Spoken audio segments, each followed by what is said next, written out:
ನೀರಿಗೆ ಈ ರೀತಿ ಸೋಪ್ ಪೌಡರ್ನ ಹಾಕಿ ಆಮೇಲೆ ನೋಡಿ ಮ್ಯಾಜಿಕ್, ನಿಮ್ಮ ದೊಡ್ಡ ಕೆಲಸಗಳು ನಿಮಿಷದಲ್ಲಿ ಮುಗಿಯುತ್ತೆ.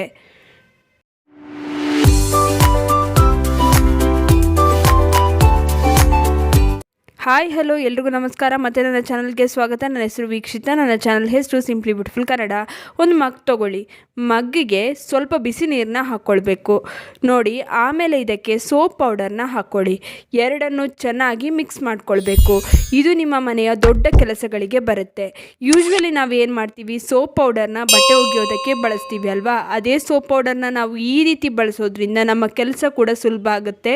ನಾವು ಊಹಿಸಿಯೂ ಇರೋದಿಲ್ಲ ಇದನ್ನು ಹೀಗೂ ಬಳಸಬಹುದು ಅಂತ. ಅಷ್ಟು ಚೆನ್ನಾಗಿ ಇದು ರಿಸಲ್ಟ್ನ ಕೊಡುತ್ತೆ. ಸೋಪ್ ಪೌಡರ್ನ ಚೆನ್ನಾಗಿ ಮಿಕ್ಸ್ ಮಾಡಿದಾಗ ಬಿಸಿ ನೀರು ಜೊತೆಗೆ ಇದು ಚೆನ್ನಾಗಿ ಕರಗಿ ಹೋಗುತ್ತೆ. ಆಮೇಲೆ ಏನು ಮಾಡ್ಬೋದು ಅಂತ ತೋರಿಸ್ತೀನಿ. ಇದನ್ನು ಒಂದು ಬಾಟಲ್ಗೆ ಹಾಕಿ ಸ್ಟೋರ್ ಮಾಡಿ ಇಟ್ಕೊಳ್ಳಿ.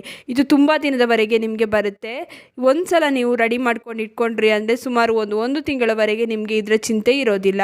ಈ ರೀತಿ ಯಾವುದಾದ್ರು ಬಾಟಲ್ಗೆ ಹಾಕಿ ಸ್ಟೋರ್ ಮಾಡಿ ಇಟ್ಕೊಂಡ್ರೆ ಆಯಿತು. ಇದು ನಿಮ್ಮ ಕೆಲಸಕ್ಕೆ ಹೇಗೆಲ್ಲ ಉಪಯೋಗಿಸ್ಕೊಳ್ಬೋದು ಅಂತ ನಾನು ನಿಮಗೆ ಇವಾಗ ತಿಳಿಸ್ಕೊಡ್ತೀನಿ. ಬಟ್ಟೆ ಒಗೆಯುವಾಗ ನಾವು ಸೋಪ್ ಪೌಡರ್ನ ಬದಲಿಗೆ ಈ ರೀತಿ ಈ ಸೋಪ್ ಲಿಕ್ವಿಡ್ನ ಹಾಕೋದ್ರಿಂದ ಬಟ್ಟೆ ಚೆನ್ನಾಗಿ ಕ್ಲೀನ್ ಆಗುತ್ತೆ. ಯೂಶ್ವಲಿ ಬಟ್ಟೆನಲ್ಲಿ ಏನಾಗುತ್ತೆ ಅಂದರೆ ನಾವು ಡೈರೆಕ್ಟ್ ಸೋಪ್ ಪೌಡರ್ನ ವಾಷಿಂಗ್ ಮಿಷಿನ್ಗೆ ಹಾಕಬಾರ್ದು. ಹಾಕೋದ್ರಿಂದ ಬಟ್ಟೆನಲ್ಲಿ ಅಲ್ಲಲ್ಲಿ ಸ್ಟೇನ್ಸ್ ಕೂತ್ಕೊಳ್ಳೋಂಥ ಚಾನ್ಸಸ್ ಇರುತ್ತೆ. ಹಾಗೆ ವಾಷಿಂಗ್ ಮಿಷಿನ್ ಕೂಡ ಬೇಗನೆ ಹಾಳಾಗುವಂಥ ಚಾನ್ಸಸ್ ಇರುತ್ತೆ. ಅದರ ಬದಲು ನಾವು ಈ ರೀತಿ ಲಿಕ್ವಿಡ್ನ ಹಾಕೋದ್ರಿಂದ ಬಟ್ಟೆನೂ ಚೆನ್ನಾಗಿ ಕ್ಲೀನ್ ಆಗುತ್ತೆ. ಅದರ ಜೊತೆಗೆ ವಾಷಿಂಗ್ ಮಿಷಿನ್ ಕೂಡ ತುಂಬಾ ದಿನದವರೆಗೆ ಬಾಳಿಕೆ ಬರುತ್ತೆ.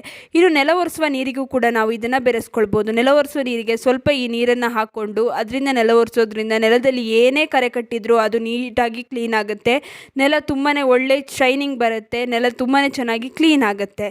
ಈ ರೀತಿ ನೀವು ನೆಲ ಒರೆಸಿ ನೋಡಿ, ನಿಮಗೆ ಆಶ್ಚರ್ಯ ಪಡ್ತೀರಾ, ಅಷ್ಟು ಒಳ್ಳೆ ರಿಸಲ್ಟ್ ಇದು ಕೊಡುತ್ತೆ. ನಾವು ಯೂಶ್ವಲ್ ಆಗಿ ಫಿನಾಯಿಲ್ನ ಹಾಕಿ ನೆಲನ ಒರೆಸ್ತೀವಿ. ಅದರ ಬದಲು ನಾವು ಈ ರೀತಿಯಾಗಿ ನೆಲನ ಒರೆಸೋದ್ರಿಂದ ನೆಲ ತುಂಬಾ ಚೆನ್ನಾಗಿ ಕ್ಲೀನ್ ಆಗುತ್ತೆ. ನೆಲದಲ್ಲಿ ಒಳ್ಳೆಯ ಶೈನ್ ಕೂಡ ಬರುತ್ತೆ. ಈ ರೀತಿ ನೀವು ಪ್ರತಿದಿನ ನೆಲ ಒರೆಸುವ ನೀರಿಗೆ ಇದನ್ನು ಹಾಕಿ ನೆಲ ಒರೆಸಿ ನೋಡಿ. ಗ್ಯಾಸ್ ಸ್ಟವ್ನ ಎಷ್ಟೇ ಕ್ಲೀನಾಗಿಟ್ಟರೂ ಪ್ರತಿದಿನ ಇದರಲ್ಲಿ ಗಲೀಜಾಗ್ತಾನೆ ಇರುತ್ತೆ. ಇದನ್ನು ಕ್ಲೀನ್ ಮಾಡ್ತಾನೆ ಇರಬೇಕು. ಆದರೆ ಈ ನೀರಿನಿಂದ ನೀವು ಕ್ಲೀನ್ ಮಾಡೋದ್ರಿಂದ ನಿಮ್ಮ ಕೆಲಸ ತುಂಬಾ ಸುಲಭ ಆಗುತ್ತೆ. ಇದು ಸೋಪ್ ನೀರಾಗಿರೋದ್ರಿಂದ ತುಂಬಾ ಚೆನ್ನಾಗಿ ಗ್ಯಾಸ್ ಸ್ಟವ್ ಕ್ಲೀನ್ ಆಗುತ್ತೆ. ಹಾಗೆಯೇ ನಾವು ಕಿಚನ್ನ ಕೌಂಟರ್ ಟಾಪ್ನ ಕೂಡ ಇದರಿಂದ ಕ್ಲೀನ್ ಮಾಡ್ಕೊಳ್ಬೋದು. ಇದರಿಂದ ತುಂಬಾ ಚೆನ್ನಾಗಿ ಕೌಂಟರ್ ಟಾಪ್ ಕೂಡ ಕ್ಲೀನ್ ಆಗುತ್ತೆ. ಒಳ್ಳೆಯ ಶೈನಿಂಗ್ ಬರುತ್ತೆ. ನಾವು ಯೂಶ್ವಲಿ ಸೋಪ್ ಪೌಡರ್ನ ಹಾಗೆ ಬಳಸಿದ್ರೆ ಅಲ್ಲಲ್ಲಿ ಸೋಪ್ ಪೌಡರ್ ನಿಂತ್ಕೊಳ್ಳುವಂಥ ಚಾನ್ಸಸ್ ಇರುತ್ತೆ. ಆದರೆ ಈ ರೀತಿ ಕ್ಲೀನ್ ಮಾಡೋದ್ರಿಂದ ಸ್ವಲ್ಪನೂ ಕೂಡ ಸೋಪ್ ಪೌಡರ್ನ ಕಲೆ ಕಾಣಿಸೋದಿಲ್ಲ. ಇನ್ನು ಈ ವಿಡಿಯೋ ನಿಮ್ಮೆಲ್ರಿಗೂ ಇಷ್ಟ ಆಗಿರುತ್ತೆ ಅಂತ ಅಂದ್ಕೊಂಡಿದ್ದೀನಿ. ಹೇಗನ್ನಿಸ್ತು ಅಂತ ಕಮೆಂಟ್ ಸೆಕ್ಷನಲ್ಲಿ ತಿಳಿಸೋದನ್ನ ಮರಿಬೇಡಿ. ಆದಷ್ಟು ಈ ವಿಡಿಯೋನ ನಿಮ್ಮ ಫ್ರೆಂಡ್ಸ್ ಹಾಗೂ ಫ್ಯಾಮಿಲಿ ಜೊತೆ ಶೇರ್ ಮಾಡ್ಕೊಳ್ಳಿ. ಹಾಗೆ ಲೈಕ್ ಮಾಡೋದನ್ನ ಮರಿಬೇಡಿ. ನೀವೇನೋ ನಮ್ಮ ಚಾನಲನ್ನು ಸಬ್ಸ್ಕ್ರೈಬ್ ಮಾಡ್ಕೊಂಡಿಲ್ಲ ಅಂದರೆ ದಯವಿಟ್ಟು ನಮ್ಮ ಚಾನಲನ್ನು ಸಬ್ಸ್ಕ್ರೈಬ್ ಮಾಡ್ಕೊಳ್ಳಿ. ಹಾಗೆ ಪಕ್ಕದಲ್ಲೇ ಇರುವ ಬೆಲ್ ಬಟನನ್ನು ಕ್ಲಿಕ್ ಮಾಡಿ. ಹೀಗೆ ಪ್ರೋತ್ಸಾಹ ಕೊಡ್ತಾ ಇರಿ. ಪ್ರೋತ್ಸಾಹ ಕೊಡ್ತಿರೋ ನಿಮ್ಮೆಲ್ರಿಗೂ ತುಂಬಾ ಥ್ಯಾಂಕ್ ಯು.